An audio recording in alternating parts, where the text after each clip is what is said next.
मातम का स्वर, चीखती रातें, लाशों के ढेर, सांसों की बातें, जलती चिताएं, रोती माताएं। हुजूर, इन सभी ने हिला दिया है। सरकार, आपने अच्छा सिला दिया है।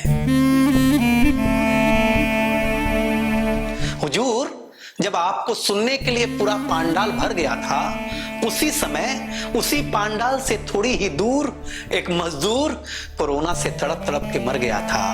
हुजूर, जब आप उड़ रहे थे, आपकी नीतियां हवाओं से बातें कर रही थीं, ठीक उसी वक्त आगरा में एक औरत ऑटो रिक्शा के बीच अपने पति को बचाने के लिए अपने मुंह से उसकी छाती में सांसें भर रही थी। हुजूर, अभी पिछले साल ही तो चूड़ी पहनाई थी, सुहागन बनकर के आंगन में आई थी। न जाने कितने सपने सच हुए थे, साथ साथ हंसे थे, साथ साथ रोए थे। अब सारी यादें दफन हो गई हैं। हुजूर, पहनाई थी जो चुनरी कफन हो गई है।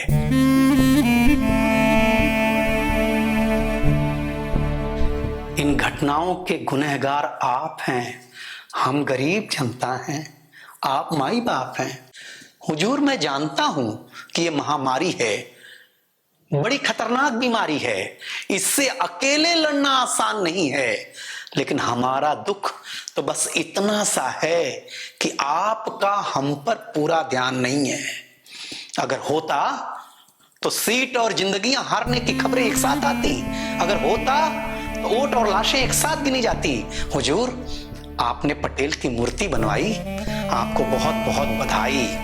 हुजूर, मैं मानता हूं कि आपके इरादे नेक रहे होंगे, लेकिन आज का सच तो यही है कि इतनी ऊंचाई से सबसे ज्यादा लाशें तो सरदार पटेल ही देख रहे होंगे। हुजूर, आप हमारे बड़े हैं, तो सच सच बताइएगा, हम आपके लिए सिर्फ एक आंकड़े हैं। बात कड़वी है मगर सच्चाई है। आपके समझ में अगर अभी भी नहीं आई है तो खुद से बातें कीजिए, आत्मा का इंटरव्यू लीजिए। सुना है कि आपको आम खाना बहुत पसंद है, ऐसा एक इंटरव्यू समाचार है। तो मैं आपसे जानना चाहता हूं कि आम लोगों के बारे में आपका क्या विचार है।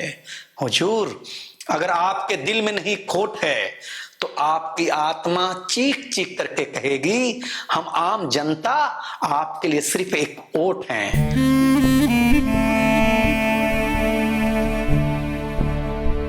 हुजूर, जो गंगा में कच्ची लाशें तैर रही थीं, वो किसी के माई बाप थे। मरने के बाद उनका कोई माई बाप नहीं। पूछिएगा अपने आप से, ये बात कितनी है सही। हुजूर, अगर ईमानदारी से अपनी आत्मा का इंटरव्यू करते जाएंगे तो धीरे धीरे अपनी नजरों में ही गिरते जाएंगे। हुजूर, भगवान आपके लिए आधार, हमारे लिए सहारा हैं। राम हमारे लिए जाप, आपके लिए नारा है। आज हम अंतिम सत्य कहेंगे, भारत के लोग राम भरोसे थे, राम भरोसे हैं और राम भरोसे ही रहेंगे।